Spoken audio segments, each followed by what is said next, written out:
ఆంధ్రప్రదేశ్లో పింఛన్ల పంపిణీ మరియు వాలంటీర్ల వ్యవస్థ గత నెలలో ఎలక్షన్ కమిషన్ ఆదేశాల ప్రకారము వాలంటీర్ల వ్యవస్థని పక్కన పెట్టారు. ఈ యొక్క పింఛన్ పంపిణీ గ్రామ సచివాలయం నుండి పంపిణీ చేశారు.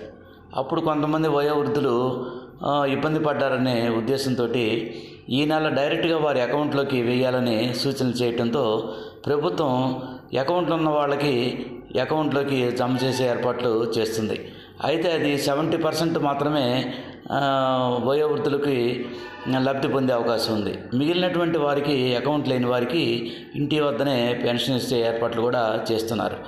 అయితే ఇక్కడ సమస్య ఏమిటంటే ఈ వృద్ధులు డబ్బు కోసం మరలా బ్యాంకుల దగ్గర క్యూ కట్టి అక్కడి నుంచి విత్డ్రా చేసుకొని తీసుకురావటం అనేది ఒక చాలా కష్టమైన పనిగా తోస్తుంది. మరి ఈ ఎండాకాలం పోయిన నెలలో సచివాలయంలో డబ్బులు తీసుకోవడానికి ఎంత ఇబ్బంది పడ్డారో ఇప్పుడు కూడా బ్యాంకులు